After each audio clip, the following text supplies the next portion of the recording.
Hello and welcome into another episode of Locked On Wolves. Today on the show, what is the Timberwolves' best big man pairing so far this season? And how does the Wolves' big man rotation compare to last year's front court rotation? It's all upcoming. Welcome in. You are Locked On Wolves.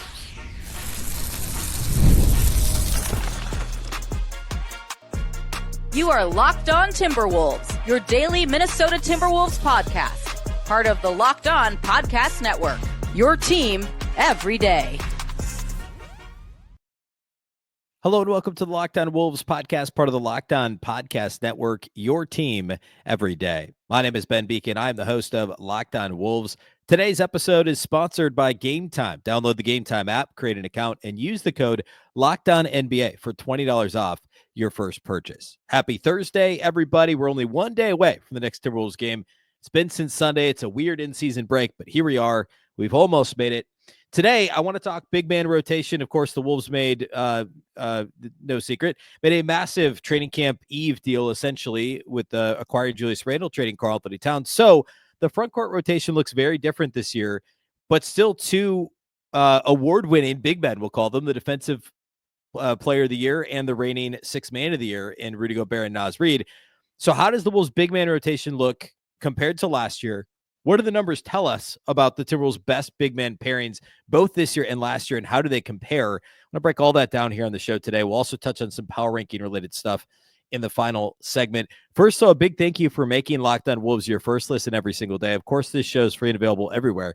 That includes YouTube as well as all of your favorite audio platforms. Wherever you like to listen to podcasts, you can find Locked On Wolves. You can also watch on the Locked On Sports Minnesota app on both Roku and Amazon Fire TV. Also, a reminder that we now have a newsletter introducing the Locked On Wolves daily newsletter. We've been at it now for, close to 2 months around the start of the season. It's one stop for ultimate team and league coverage delivered right to your inbox. You can sign up for free right now at LockedOnDaily.com. That's LockedOnDaily.com. Start your day with the all-new free Locked On Wolves newsletter. All right. Let's go ahead and dive in. So let's check in on the Timberwolves rotation specific to the Timberwolves big men. And a reminder about what this looked like last year and what we expected coming into this season. So around the time of the Cat trade or in the wake of the Cat trade, I spent a lot of time on this show kind of trying to analyze what might this big man rotation look like. How did Cat perform last year with Rudy? How did Naz perform with Rudy? How did Cat and Naz perform together with no Rudy? And also, what did Julius Randle do lineup wise when he was paired with Mitchell Robinson was the comp I used, or the what's the right word? I don't know. I looked at Randle Robinson lineups with the Knicks last year, assuming that Robinson is somewhat of a facsimile, or at least the closest thing to a Rudy Gobert that Julius Randle played with. So looking at all those lineups, and now that we've got a quarter of a season's worth of data, which is obviously, still relatively a small sample, the Wolves are only 13 and what are they? 13 and 12, 13 and 11. I don't know. 12 and 11 right now. So there's a lot of season to be had still. A lot of season to be played. These numbers are going to change. Maybe we'll check in every quarter or so, but I want to look at where they stand now, compare that to last year and what Julius Randle did with the Knicks. Last season, well, actually, let me say it this way. One of the Timberwolves big man pairings is actually a better overall pairing than any of the Wolves big man pairings last year. Okay. Now it's only about 600 possessions worth, which is their second most used big man pairing this season, and would be, less than half of all of those big man pairing lineups last year. In fact, only about half the amount of possessions that Cat and Naz played together last year. I should also say that Rudy, Randle, and Naz have only played 6 possessions together, the 3 of them on the court this season, according to Cleaning the Glass. 6 possessions together. And by the way, we'll call it a mixed bag. In those 6 possessions, this is just kind of fun. They're 100th percentile offensive, 100th percentile offensive unit, and a 0 percentile defensive unit, having Naz at the 3 along with Julius Randle and Rudy Gobert. 6 possessions. Okay, so we're going to set that aside, and that's why I'm using the phrase big man pairings. So I mean, there's only 3 possibilities, right? So what's the big man pairing this season that's been better than any big man pairing the Wolves had last season when Karl-Anthony Towns was on the team? It's the Rudy Gobert, Naz Reid pairing. In about 600 possessions, 597 possessions, they're a plus 11.6 net rating. That's a 92nd percentile lineup. Is any lineup with Rudy and Naz. Rudy and Naz, actually, I didn't filter out Randle, but Rudy and Naz together on the floor, and a plus 11.6 in 597 possessions, 92nd percentile. Interestingly, it's just a 45th percentile offensive unit, which is the worst of any of the Wolves big man pairings this year. But it's a 98th percentile defensive unit. And until recently, I don't know that anecdotally, I would have necessarily believed that. I know Julius Randle struggled defensively. I know he has lapses. He's the weak link defensively in most lineups for the Wolves. Naz, though, does not have a reputation as a dominant defender. But especially over this, that 4-game win streak that just ended and really over the last 2 to 3 weeks, Naz Reid's been really good defensively. He's had a couple of great games mixed in there. I want to say that not the first Lakers game, but the Lakers game that started the winning streak a couple of weeks ago. There was one other game in there where he was very dominant, like second half, getting to loose balls, passing lane deflections, deflections in passing lanes. A little bit of rim protection too. We saw him block Anthony Davis, I think twice in that game against the Lakers. Like, again, just the eye test, I would have told you Naz Reid's been solid this year, but I wouldn't have expected that Rudy and Naz lineups, the two of them together, are 98th percentile 98th percentile defensive units, and overall a 92nd percentile unit as a whole. Any 5-man lineup with Rudy and Naz on the floor together, a plus 11.6 overall, and essentially 600 possessions. That's incredible. The Timberwolves' best big man pairing last year was Rudy and Cat together. Actually, I take that back. It was Rudy and Cat together in about 2,500 possessions. So basically a little more than 4 times as many lineup possessions that Rudy and Naz have played this year. But Rudy and Cat together last year were a plus 8.8 and an 88th percentile defensive unit. For what it's worth, Rudy and Naz together last year were also great, plus 8.4. So, we had 1,800 possessions worth of data last year that suggests Rudy and Naz played great together. Rudy and Naz with no Cat was a plus 8.4 and a 99th percentile defensive unit, which suggests that, like, this is, again, there's other noise here. There's other variables to factor in. But that suggests that Naz Reid, you take Julius Randle, Karl-Anthony Towns, and Naz Reid, and Naz Reid's had the biggest defensive impact, or at least pairs best with Rudy Gobert defensively. Now, if you stick Naz Reid as the 5 on a team without Rudy Gobert, he's not a traditional rim protector. I think you get similar results probably to what you get with Karl-Anthony Towns as the 5, like what the Knicks are experiencing now, which is decent mobility, switchability, whatever, but he's not going to protect the rim. Naz is a really good weak side shot blocker. He's a decent rim protector overall. Again, I mentioned one instance, but the Anthony Davis block shots, but he's still not your traditional rim protector. He's not what you think of. He's a little bit small. While he's long and athletic, the instincts have certainly improved for him, I think, defensively. But next to Rudy Gobert, again, 99th percentile defensive unit last season. And yeah, a lot of that's Rudy, but Rudy and Cat were only 88th percentile, right? And this year, Rudy and Naz together a 98th percentile unit. And we'll talk about Rudy and Randle lineups and Naz and Randle lineups here in a minute. But that to me underscores just how valuable Naz Reid can be, even defensively, which is not necessarily what you'd expect. And again, I think a lot of that is because he can be the help side defender. If Rudy's in an action, Naz is adequate enough at contesting the shot. If Naz is in an action, he's switchable enough, he's athletic enough, he's agile enough, and long enough to recover, to either stunt and recover on the perimeter or recover.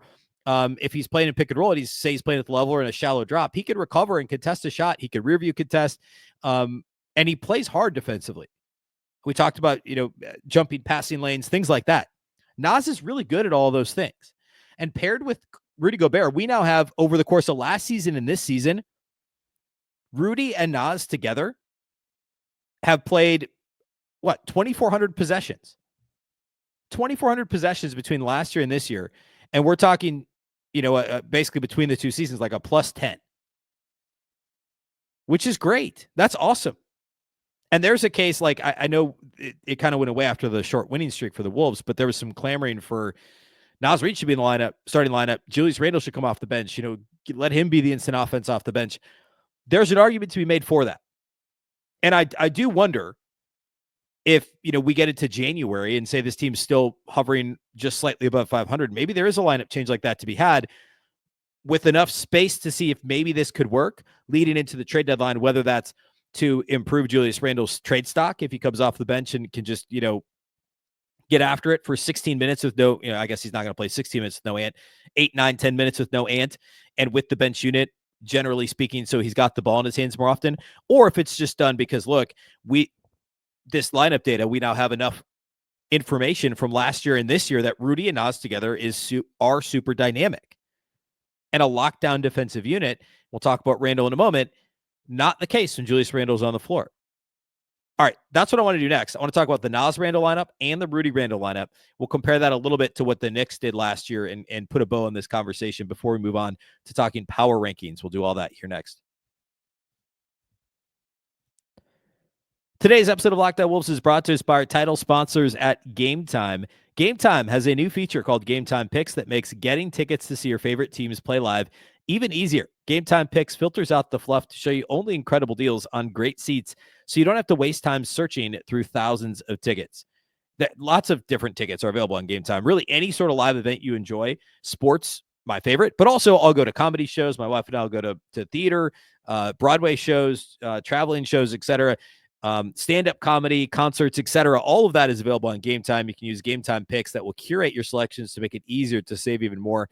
Plus, you can toggle the all-in pricing feature on, which allows you to see the total up front with no surprise fees at checkout. It's a really, really handy feature. And you can get a panoramic view from your seat in the app before you buy, so you know exactly what your seat view is going to look like.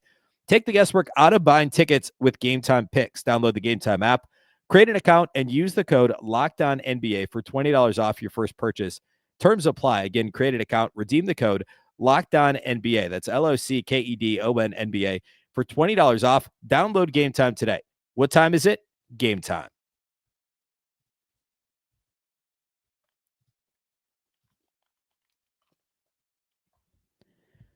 All right, so we've already established the Rudy and Naz lineup is the Timberwolves' best big man pairing. Comparing that to last year, it's in line with what they did last year, and it's only slightly behind the Rudy and Cat pairing last season. This year's second best lineup, best big pairing, is the starting pairing of Rudy Gobert and Julius Randle. And of course, they played the most possessions together, 965 possessions, which is already, I don't know, even though we're a quarter of the way through the season, it's, I'm doing the quick math here, but it's more than a third of the way to the possessions that Cat and Rudy played together last year. That's how often we've seen the starting lineup together. And also, Rudy and Randle have thankfully both been healthy to this point. They are a plus 3.3 in 965 possessions. This is, again, any lineup that Rudy Gobert and Julius Randle play together. So not just the starting lineup, but any lineup with Rudy and Randle. A plus 3.3 in 965 possessions, which is fine. It's 65th percentile in terms of a net rating for any five-man lineup league-wide. They are a 77th percentile defensive unit, which, again, comparing that, Rudy and Naz were a 98th percentile defensive unit. They are just 49th percentile in offense. So it is slightly better. We'll go 45th percentile offense with Rudy and Naz to a 49th percentile offense, Rudy and Randle. But the defense is significantly worse. It's perhaps not surprising that the offense is better. Julius Randle's a talented offensive player. And also a lot of the Rudy and Randle lineups, you're going to have a higher percentage of minutes with Ant, a higher percentage of minutes with the starting lineup, Mike Conley as well. And we know Rudy and Conley lineups are always successful. But 77th percentile defensively is frustrating when we know just how good Rudy Gobert is defensively. And I think it, again, just like the impressive Rudy and Naz numbers between last year and this year underscore how impressive and how good Naz Reid is and his fit with Rudy Gobert. I think the 3.3 plus 3.3 and 965 possessions and the slippage on defense underscores where Julius Randle needs to improve. And overall, Julius has played pretty well this year. Like most of the advanced stats would suggest that. We talked about how the volume is down for Julius Randle the other day, but percentage-wise, everything's fine. Like he's shooting 37% from three. He's getting to the free throw line even more than Cat did last year. Like all that's good. But the defense has been, I would say, a net negative pretty clearly from Julius Randle. Like the on-off numbers, again, are another area where this kind of gets I'll say underscored. It gets emphasized, right? The only player with a worse on-off mark than Julius Randle, whether you look at cleaning the glass, basketball reference, doesn't matter, is Jaden McDaniels. And his is by far the worst. And we talked about that. We did a whole thing about a week ago about how the Wolves' worst lineups all include Jaden McDaniels, so their best ones don't. And to be clear, Jaden's played a lot better over the past week and a half. I think he's had a couple legit good games mixed in there, but he was bad to start the season. All that to say, the only other player with a clear, like he's a minus 15.5 according to Basketball Reference on off, which is bad. Julius Randle's a minus 7.2. Nobody else in the rotation is worse than a minus 0.1, which is basically even, and that's Dante DiVincenzo, and actually Ant is barely positive. They're right there at that line. The only guys who are negative are really negative. It's Julius Randle and it's Jaden McDaniels. And, of course, they're both in the starting lineup together, which is kind of what mitigates some of the Anthony Edwards impact, too. And, I mean, even Rudy is only a plus 6.5, despite every Rudy lineup being a positive one. Nickeil, by the way, we talked about this the other day, too. Nickeil Alexander-Walker is a plus 15.5 on off, which is like 2.5 times what Rudy is. It's nuts. And again, it's because he's playing mostly with this bench unit. Rudy, Naz, DiVincenzo together have been awesome. All that to say, the point here is the Rudy Randle pairing is fine. It's still a positive lineup, but there's some clear slippage defensively because Randle is not, I would say he's not as switchable as Naz Reid. He's certainly more physical. He's a better post defender, or at least against I take that back. He's not a better post defender. He provides more resistance against bigger forwards that you're going to be in a pick and roll game against. If you could get Randle in the right spot, he provides a bit more resistance physically. And in theory is a better, and not in theory, I would say he is a better pound for pound rebounder than Naz Reid. Those are his advantages. But Naz is a better rim protector. He's bigger overall. He's longer overall. He's more athletic. And he certainly plays harder. And that, to me, is the biggest thing. Julius Randle has had far too many lapses defensively, reminiscent of the James Harden, the famous clip. Not that James Harden's the only guy that's ever been backdoor cut on. And we've seen, Ant did it in the playoffs last year against Dallas. We've seen it happen to Randle. There's been a couple games this year where Randle got backdoor cut from the corner multiple times in the same game. That's just, it's a lack of awareness. I would venture to say a lack of effort / focus. And that can't happen as much as it does. And Naz has those moments too. He was bad defensively. Naz was 3-4 years ago, was actively bad. And part of it was the scheme they had Naz in, trying to play him in a deep drop, which never made sense for him under the old coaching regime. But, which by the way, I'm not going to do a Chris Finch soapbox here, but let me just quickly point out that Finch's adaptability scheme-wise is something that nobody wants to talk about. When the Timberwolves are 12-11, they want to talk about firing Chris Finch. But look at all the different ways Chris Finch's teams have played over his 3.5 years based on the personnel he has on both sides of the floor. That is reason enough to like, there are some coaches that will not change their scheme. Tom Thibodeau finally went away from icing pick and rolls every time down the floor with the Knicks. But that wasn't flexible with his other teams, right? That was every Bulls team, every Wolves team. That's what he wanted to do, right? And that's maybe a bad example because he's a good coach. But there's a lot of coaches that are completely inflexible when it comes to stuff. And Chris Finch is ultra flexible. Is there sometimes not enough offensive structure? Sure. But we're nitpicking here. He's a really good coach.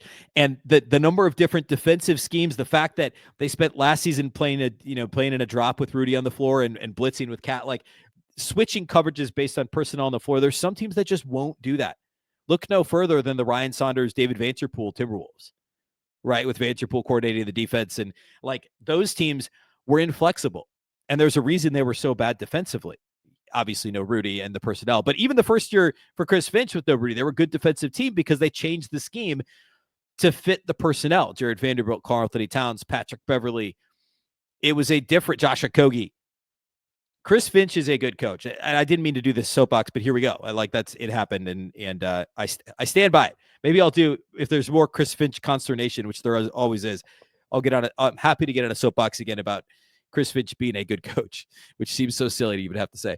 Anyway, all right. I think that's all I have on this in terms of the rotation. Oh, I should, the Naz Randle thing real quick. So Naz and Randle together have only played 524 possessions, which is about 75 possessions less than Rudy and Naz have played together. Again, Rudy and Naz are a plus 11.6 in those 600 possessions. Naz and Randle are a minus 1.9 in 524 possessions, which shouldn't be surprising. Neither one of those guys is a rim protector. Neither one of those guys is Rudy Gobert. However, those units are actually, despite being 43rd percentile overall in terms of their production, they're 65th percentile offensively, which is much higher than both Rudy lineups, but they're only 28th percentile defensively. And I'm not surprised at all by that number, and neither should you be. But I think this is an area where I think Chris Finch could continue to back off of of those minutes. Now, obviously, Rudy's got to rest, right? So you have to be judicious with when is Rudy resting. I know that he basically has a similar pattern every game, but against which teams can you get away with this at which points in the game? And also, can they continue to mix coverages when Rudy's out of the game? And this is where you miss Kyle Anderson, you miss Karl-Anthony Towns, because they were both better at guarding in the pick and roll certainly than Julius Randle, and I would argue even than Naz Reid in some cases, depending on the matchup. This is where you miss those guys with Randle instead of Cat, and with no Kyle Anderson. That Kyle Anderson role basically just wasn't filled. Everybody just got bumped up a rung in the rotation is what happened. They're only playing 8 guys effectively. So that hurts that you don't have that additional defensive presence, that calming presence, that floor general, if you will, from the forwards to the point forward spot in Kyle Anderson. All that to say, like that didn't surprise me that those numbers were negative. What surprised me was how much better Rudy Naz are as a pairing than Rudy Randle. And comparing that, by the way, to last year, Julius Randle in New York with Mitchell Robinson, they played 1,140 possessions together. For context, that's roughly twice what Rudy and Naz and Randle have played together this year. And they were a 64th percentile unit, were a plus 2.3. So worse than the Rudy Randle pairing and certainly the Rudy Naz pairing this year, but not as bad as the Naz Randle pairing. Makes sense. Robinson's a similar type of defender, archetype defender as Rudy. It's a similar, plus 2.3 versus plus 3.3. And now the difference is they were better offensively than they were defensively. That's because of the rest of the Knicks personnel, and also simply because Rudy Gobert is a better defensive player and overall a more, I'll call him limited offensive player than Mitchell Robinson. Although it's similar. So, there's certainly noise there. I'm just talking about lineups with these two guys. It's essentially 2-man pairings. So it's not quite that clean. Okay, let's close by talking some power rankings. I want to get into the NBA.com power rankings. We'll also mention ESPN, but I do like the NBA.com ones, so we'll get into those, check on where the Wolves stand here next.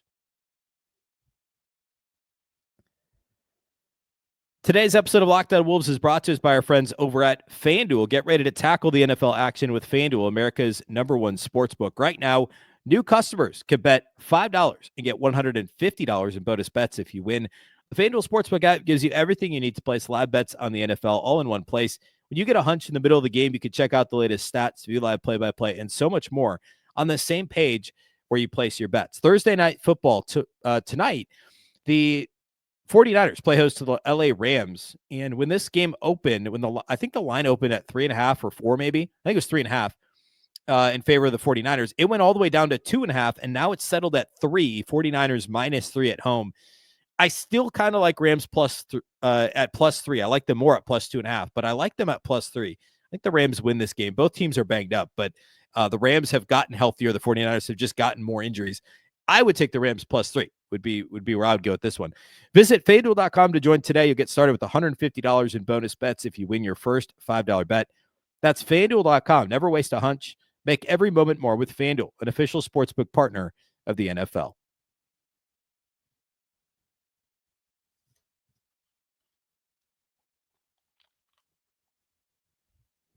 All right, so NBA power rankings, I always take with a large grain of salt. ESPN's came out on Wednesday, so I thought, there's usually come out midweek. I put a lot more stock in NBA.com's, but we'll mention ESPN's here. This is a good week for it since there's less games being played. It's just the cup games, between Monday and Friday, I think, or Monday and Thursday, I guess. The Timberwolves, according to ESPN, are 14th in the power rankings. A week ago, they were 17th. And in this week's power rankings, for whatever reason, ESPN decided to identify their biggest issue. ESPN did the biggest issue for each team, either on offense or defense. So their biggest issue for the Wolves is defending without Rudy Gobert on the floor. And then I'll read what they say. It says the Wolves have still been an elite defense when Gobert's at center, holding teams to 107.5 points per 100 possessions with him on the court. When he sits is when they struggle, starting 113.2 points per 100 possessions. That's the difference between what would be the number one defense in the league in efficiency and an average defense. That's a point I made, I don't know, last week and the week before. We made it a lot. But it's gotten better, by the way. 2 weeks ago, this was a 7th percentile defense with no Rudy on the floor. It's now up to like, I don't know, the low 30s, I think, which is bad. Or I guess this says an average defense. But that is certainly a big issue. I don't know that it's the biggest issue for this team, but it is certainly a big issue. So anyway, they're 14th. We're 17th. They're one spot ahead of the Suns. They've surged ahead of them. The Suns, of course, continue to deal with injuries. The Lakers are down to 16th. Somehow they were 13th when the Wolves were 17th a week ago. It doesn't make any sense. I don't care what their record is. That doesn't make sense at all. And then let's see, right above the Wolves, you got the Bucks at 13. Fine.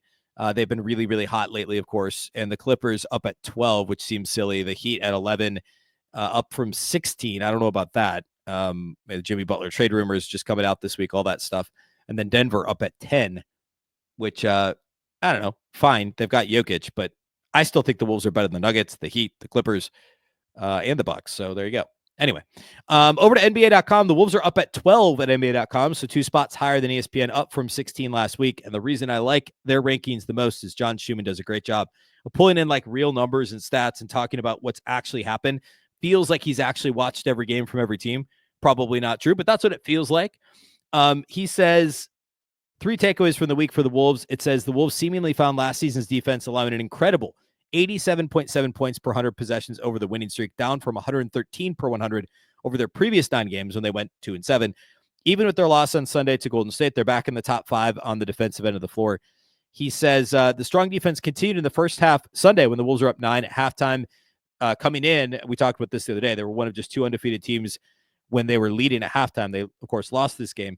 He points out they allowed the Warriors to score 44 points on 25 possessions in the third quarter. 24 of those 44 third quarter points for Golden State came in the paint or at the free throw line, which is crazy. Remember, Golden State's not a team that makes a ton of free throws, and they're not a team that you'd expect to score a bunch in the paint. But the Wolves' perimeter defense, point of attack defense, I mixed that up, combine those phrases together. Both of those things, perimeter defense and overall, and also their point of attack defense, faltered in the third quarter. And, I wouldn't blame Rudy for what happened in the paint. This was just a layup line, basically. And it was a really hard thing to stop when every possession guys were getting penetration, driving kicks, and easy buckets for the Warriors. And then he says, even with the third quarter, their opponent's effective field goal percentage has seen a bigger drop in the paint than it has from the outside. And that's because Rudy has played so well. So anyway, he's got them up at 12 and notes that they have the 5th best defensive rating, 17th offensive rating. Their net rating is 11th. And, I said this the other day, the Timberwolves still have a Pythagorean record that's 2 wins better than their actual record, meaning their point differential suggests that they should be 14-9 instead of 12-11. I'll tell you what sounds a lot better than 12-11 is 14-9. We know there's been some bad luck.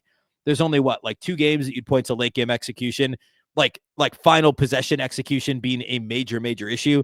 We're a couple weeks removed from any of those, terrible late. Obviously, second half of the fourth quarter against Golden State on Sunday was miserable. That was more on Ant than anything else. But it's not like the ends of these games they've been more fluky than anything else, in my opinion. Like, Ant still got pretty good shots. The Wolves, as a whole, played well defensively down the stretch against Golden State, as bad as the third quarter was. You can go back during the losing streak. All those are close games. At some point, they're going to break through in some of these. We saw that last year. It's not something to be super worried about. And that's the benefit of the point differential, the Pythagorean record, the net rating. They all tell you the Wolves are a little bit better than the 12-11 record.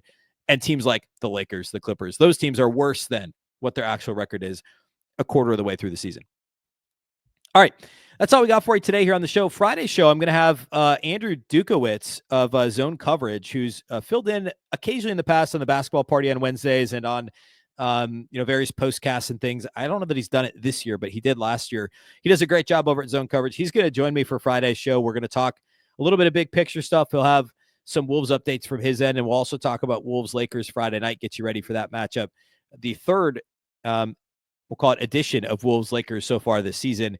Of course, each team winning one, and the Wolves winning most recently a couple Fridays ago, easily holding the Lakers to just 80 points that time. So we'll preview that game on Friday's show as well, but looking forward to the conversation with Andrew. That's all we got for you today here on the show. Big thank you for making Locked On Wolves your first listen every single day. Of course, this show is free and available everywhere. That includes YouTube as well as all of your favorite audio platforms. Wherever you like to listen to podcasts, you can find Locked On Wolves. You can also watch on the Locked On Sports Minnesota app on Roku and Amazon Fire TV. And you can follow on X at Locked On T-Wolves and also at Beecken with 2 B's, 2 E's, CKEN. A reminder about the Locked On Wolves newsletter. You can sign up at LockedOnDaily.com. One stop for ultimate team and league coverage delivered right to your inbox. Sign up for free right now at LockedOnDaily.com. That's LockedOnDaily.com. Start your day with the all-new free Locked On Wolves newsletter. The Locked On Wolves podcast is, of course, part of the Locked On Podcast Network. Remember, the Locked On Network is your local experts on all the biggest stories. Once again, I'm Ben Beecken. This is the Locked On Wolves podcast, and we'll catch you next time.